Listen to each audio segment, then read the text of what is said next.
Disney Plus Philippines. How to sign up and subscribe to Disney Plus Premium Plans.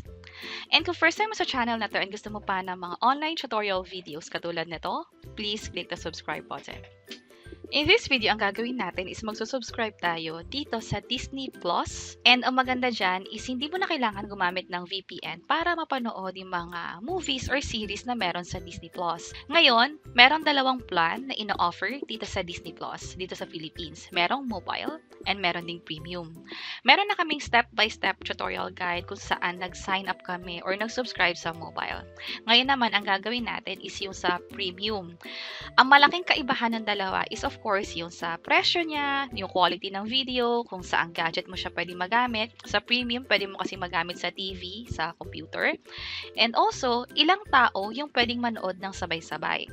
Pwede ka kasi mag-create ng 7 profile for both plans. Pero for mobile, isang gadget lang or isang tao lang yung pwedeng manood at a time. While for here, yung 4 na gadgets, pwedeng manood or gumamit ng Disney Plus ng sabay-sabay. So, yun yung malaking kaibahan niya. And ito nga i-sign up natin or mag-subscribe tayo dito. So, sa pag-subscribe, either pwede mong i-search yung Disney Plus. And then from here, merong URL na www.disneyplus.com. Pag kinlik ko yan, pwede na tayo makapag-subscribe from here. Meron din silang website na pwede natin puntahan, especially for Philippines, na disney.ph. Ito yung URL niya. And then from here, pwede tayong mag-subscribe or sign up. Or dito sa bandang taas, merong Disney Plus. Ito siya. Which is, mapupuntahan din natin yung same website na kapareho nito. So, hintayin lang natin. So, ito na. Pwede na akong mag-subscribe from here. So, click ko tong subscribe. And ang ina-ask niya is phone number. By default, naka +63 to. So, Philippine area code. Ito. And then, i-enter ko na dito yung cellphone number ko. So, after ma-enter yung sa mobile number, click ko na tong agree and continue. So, i-enter ko lang dito yung code na ma-receive ko sa phone. So, yung text ay nanggaling sa Disney Plus. I-enter ko lang dito and then click ko yung continue.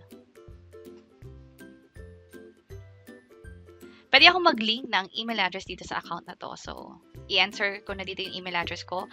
By the way, kung wala pa kayong email address like yung Gmail account, meron kami ginawang step-by-step tutorial guide kung paano mag-create niyan. Yung link to that tutorial video is nasa description sa baba. So, na-enter ko na yung email address. Click ko na tong continue. And i-enter ko lang dito yung code na ma-receive ko rin sa email.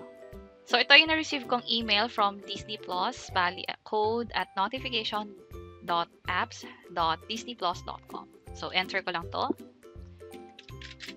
And then, click ko na tong continue. So, from here, nakapag-sign up na kasi tayo, pero hindi pa talaga tayo nagsusubscribe. Yung subscription kasi, yun na talaga yung kailangan nating magbayad.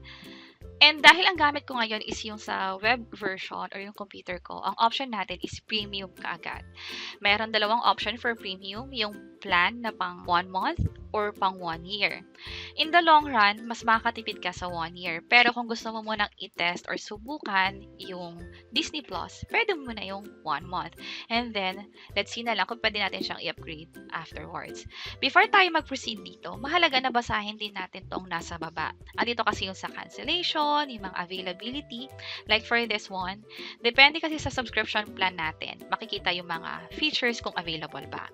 And possible magkaroon ng additional bank charges. And make sure na may enough balance dun sa payment method natin kasi parang auto payment or auto debit yung mangyayari. With regards to cancellation, let's say ayaw mo na siyang i-continue next month, dapat mag-send ka ng cancellation at least 24 hours before mag-end yung current billing period. And let's say nga nakakalahating buwan ka lang naman, hindi mo naman na-consume yung 1 month. Hindi ibig sabihin is kalahati lang din yung babayaran mo. Kasi ang sabi rito, no refunds or credits will be given for partial years. So kung okay ka na dito, kung pasok na rin sa ito, yung sa budget mo, gusto mo yung mga features na dito, pwede na tayo mag-proceed. Sa akin, ang pipiliin ko lang muna is yung pang 1 month. So click ko lang itong continue.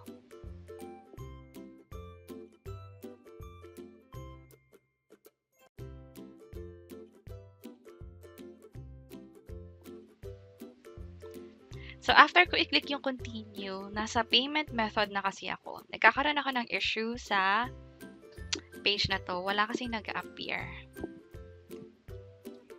Medyo matagal lang siyang mag-load. Ang ginawa ko kasi is hindi ako nag-refresh, hinintay ko lang talaga. From here, pwede na tayong magbayad. Ang payment na ina-ask niya is parang credit or debit card. Unlike sa experience ko sa mobile or yung gamit ko yung cellphone ko, dahil nga dinownload ko siya from Google Play, pwede ako magbayad dun sa GCash na nakalink nga doon. Pero from here, parang wala akong makitang option ng GCash. I'm not sure kung ganito lagi. Possible pag pinapanood nyo na itong video na to after few months or after few weeks, baka magdadagdagan na yung payment method dito.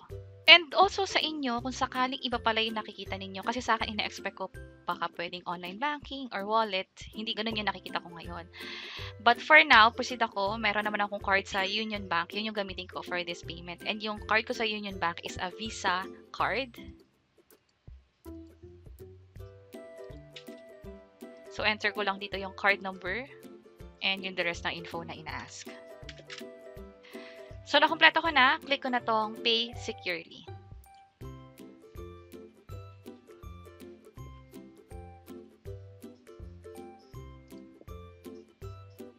May na-receive din akong text about this transaction na your Disney Plus subscription for monthly has been activated. So, hintayin ko na lang dito sa web version yung confirmation nga.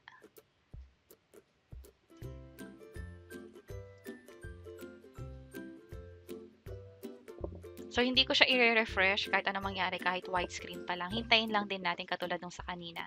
Ito na, your subscription is active. Start watching na. So, yan na. Enabled na yung button. Click ko tong start watching and manood na tayo from here. First, create muna tayo ng isang profile. Again, meron tayong up to 7 profiles na pwedeng gamitin or ma-maximize dito. So, lagay ko muna is first.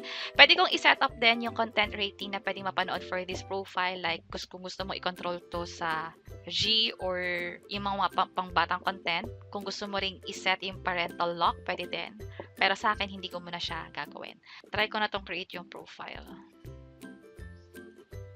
By the way, pwede nyo ring i-check to kung gusto nyo maka-receive ng special offers from Disney Plus. Ayan na. And from here, pwede na tayong mag-set ng mga languages. So, sa akin, lahat na lang. Gusto ko kasing makita lahat ng possible options. So, start watching na tayo.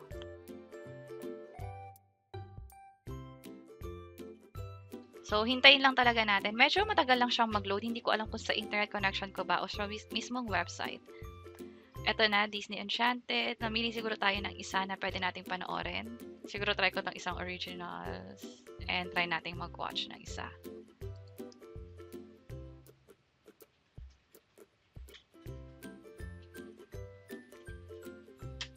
Siguro hindi ko lang siya ipi-play ng matagal due to baka possible copyright. Pero hopefully, wala naman tayong maging error sa pag-play nitong movie sa loob ng Disney Plus. Especially, gamit ko yung sa web and premium naman yung in-avail ko, which is compatible naman. So yun, nagpe-play na. Pwede ko na tong i-stop from here. And naging successful yung pag-subscribe natin sa Premium Plus. Nagkaroon lang tayo ng mga loading times, pero hindi naman siya ganun katagal.